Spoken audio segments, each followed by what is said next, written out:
Par, masarap to par. Sarap yung peanut butter. Homemade yan eh. Homemade.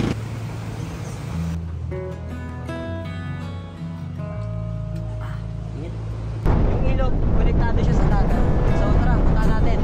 Let's go!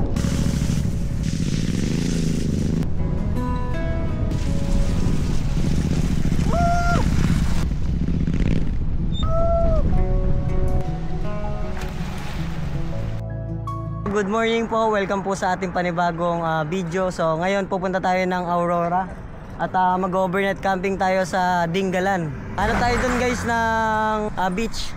Doon tayo mag-moto camping at kasama natin si John Lawrence. Subscribe! Yan, gamit niya yung kanyang FKM Express 500. Paano nga, gang? Oras ng biyahe natin, it's 1 hour and 48 minutes. So nakabiyahe na kami mula Bukawi, Bulacan.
Mahigit isang oras din natin sinetap itong canopy dahil sa sobrang lakas ng hangin.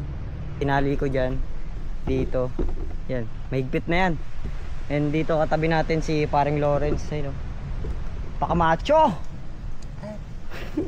Si Jobert na waterproof, wala siyang canopy. Waterproof naman yung si Jobert, di na kailangan ng canopy.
Nag-set up tayo ngayon ng fishing rod. Tatry natin kung makakahuli tayo ng isda.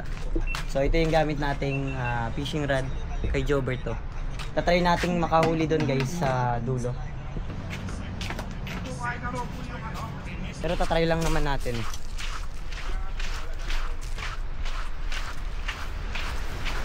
Laki ng alon pa. So dito pala guys, wala ganong nagka-camping kasi nga gawa ng kakatapos lang ng bagyo dito. And yung ibang mga campsite na nakita namin, talagang wash out. Laki ng alon, no? Wow! Grabe.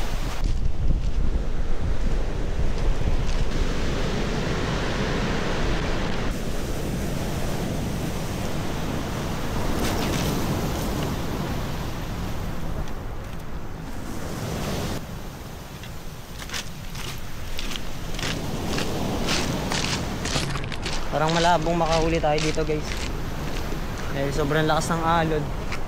Tsaka pagka binabato ko tong fishing rod, itong nylon, tinatangay lang, hindi siya lumalayo.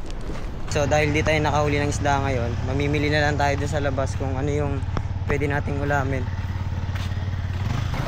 Yung parang merong isda dun, oh, dulo. Tara guys, dito tayo sa ano, pamilihan. Bili tayo ng isda. Yung isda dito. Yung medium namin ay 215. Meron ka ba bumili isda par? Tapos lang. Kakauli lang yan te? Oo, ganyan lang yung gawa ng ano. Na animal. Wow. Christmas tree na. Maliwanag ang buhay. Nakakabili na kami ng lulutuin namin. So bumili kami ng isda tsaka ng bigas. So yun yung pagkain natin. Kaso bumalik sila doon kasi nakalimutan nilang kuhain yung binili namin 1 galon na tubig. Ang liwanag. Bagong charge kasi ito eh. Pero din natin alam kung tatagal ba yun. So ayan, napakaganda ng setup natin guys. Kaya friend, saing na tayo kay friend. Ayan, nakuha na nila. Nakuha na namin. Ba't nyo kasi iniiwanan? Pare. Talaga oh. Lastly. Yun na, para makapagsaing na par. Excited na pa si Orange. Bakit? Dadating na pala ang kanyang tent. Yun. Kaso within 5 days pa tayo. Ito na yung tubig oh. Makakapagsaing na tayo. At makakapagluto ng ulam. Dahil hindi pa kami nakakain guys ng maayos dahil sa tuloy-tuloy na biyahe.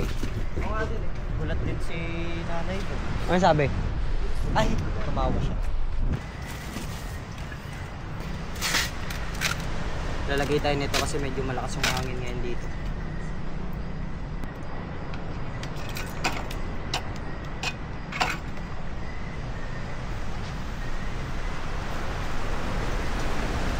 Oh shit.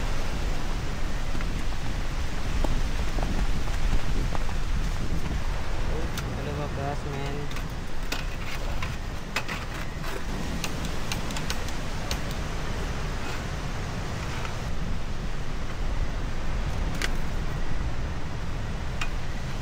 Magsasahin na tayo guys.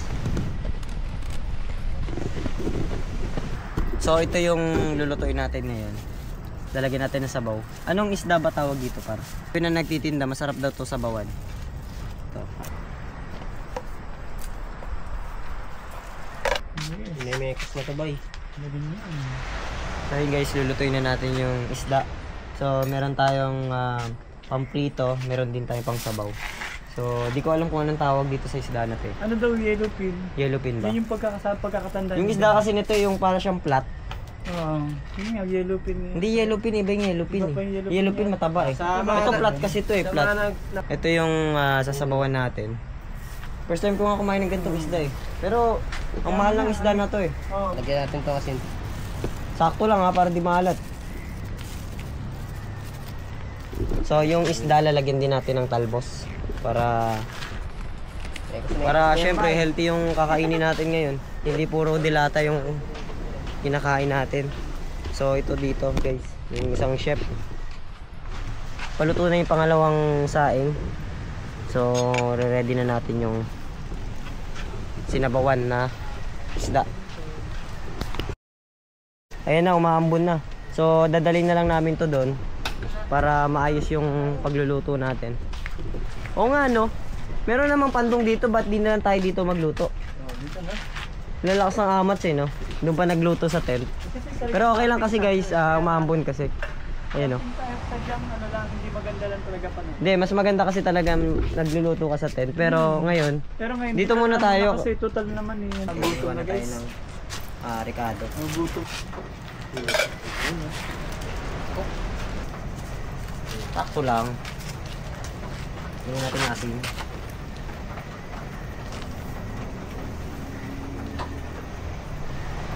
Takto lang din. Para talagang quality.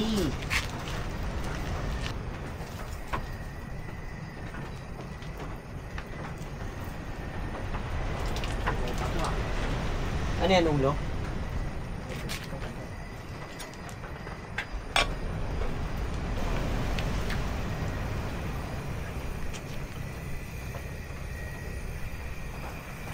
Na sasabawan kasi maliliit lang yung gamit namin na panglutuan.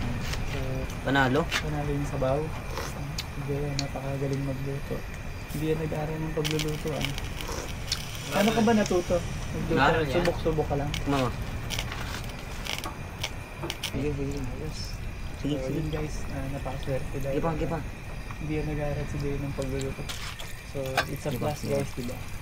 Gipa. Oh, piya ako niyan.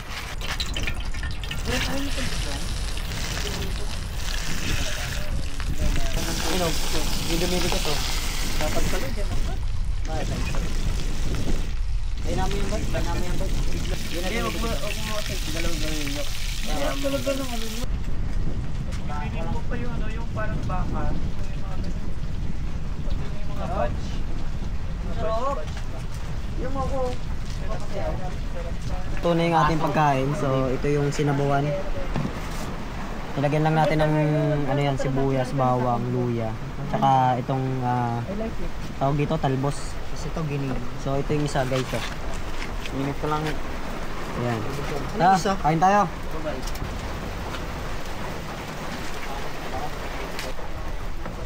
Okay guys, so kain na tayo. Up. Malinit yung pagkakabay. Amen. Lord. Kain.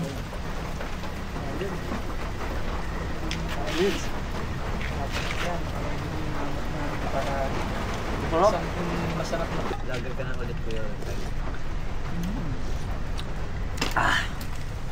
Sarap. Dagat delikado eh. Survival ko eh. Nabanggit Hindi, maalam pa lang naman sa mapa, di ba mas malaki.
Sampurado guys, Sampurado.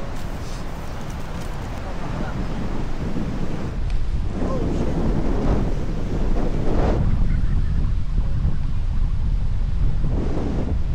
Napakalakas ang hangin pa.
Bakit?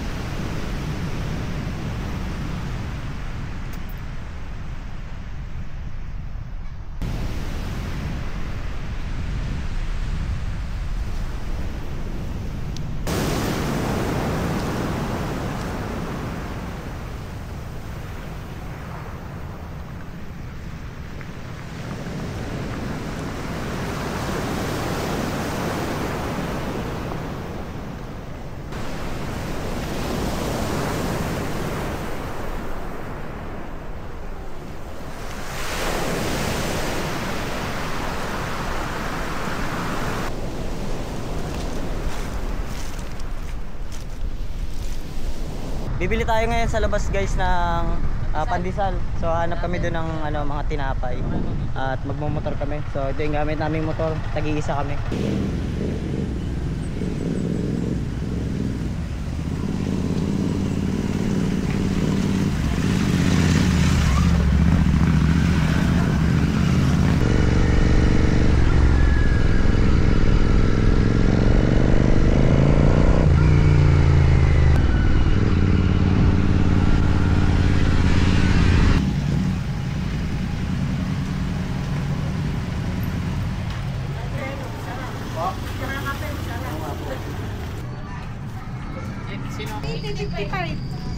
Sige, okay na po yan.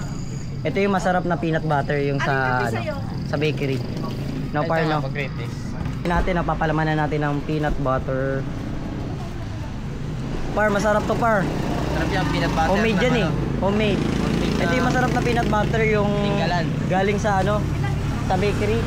May nakita kami magandang spot kanina dun sa Tulay. So merong river doon at mamaya pagkatapos natin kumain ng almusal, pupunta tayo doon para magbanlaw. So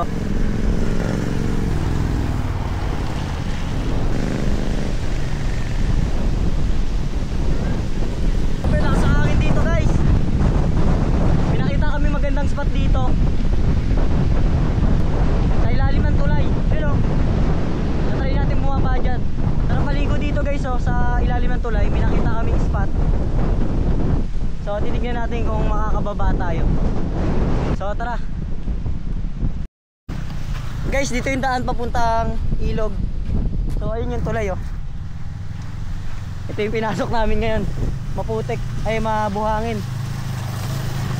Mabuhangin yung pinasok namin. Doon oh, doon yung daan oh. Mabato nga lang. Tara tignan natin. Mabato. Pero kaya to. Kaya to. Matigas na yan eh. Kaya, matigas na. Oo nga. Tara, tara. Let's go! Hindi ba dyan? Kaya.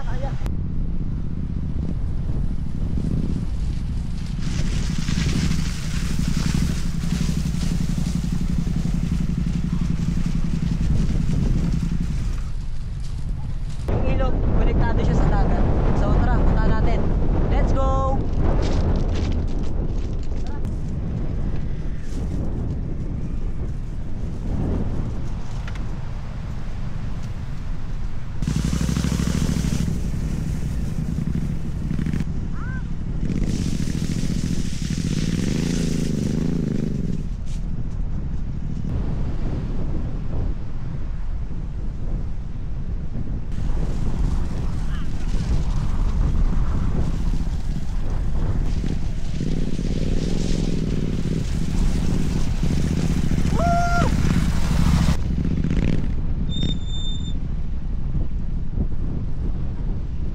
Dito na tayo sa ilog guys.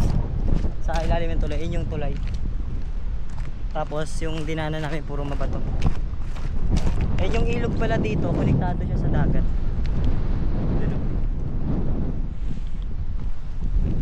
Medyo challenging nga lang yung pagpunta namin dito kasi malalaki yung bato. Pero kaya naman ng mga motor. Wala namang nabagsak sa amin. Malalim. Wow, lamig! Solid par, napakalamig ng tubig. Kasi yung tubig nito galing siya sa mga kabundukan.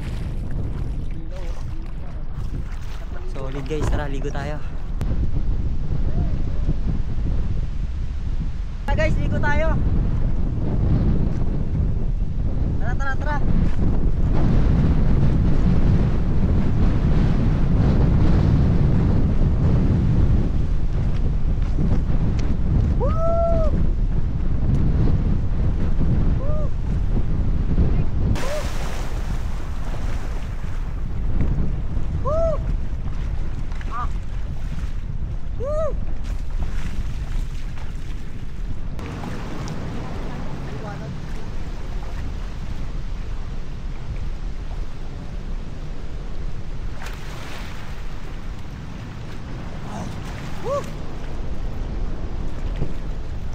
Ganito yung itsura dito sa dulo. Bali yung tubig na tabang naghahalo dito sa tubig alat. Parang may current ata ito guys. Karit ka pa, malakas yan. Malakas no? Okay, no? Tinangay mo yan, no? Tinangay yung bato. Delikado yan. Kasi yan naman. Oo. Huwag tayo maligo dyan par. So dun yung motor namin guys. Saka yung tulay na dinanat kanina. Yun. Dito malalim na yan. Makikita nyo guys. Yung agos ng tubig papunta doon sa karagatan. Kapag hinagisan natin ng bato, tinatangay siya oh. So ibig sabihin malakas yung current yan. Pagkadating mo doon, lalamunin ka ng malakas ng hampas ng alon. Sa parte doon, mababaw lang yung tubig. Kaya doon tayo naligo. Diba Red? Solid no? Solida! Solida! Napakaangas. Ayan na yung napakalakas na ulan guys oh. So kailangan na natin umalis dito kasi baka biglang kung ano pang mangyari. Baka tumaas tong tubig ilog guys. So kailangan na natin umalis. Napakakapal na ng ano, ulan oh. Dito.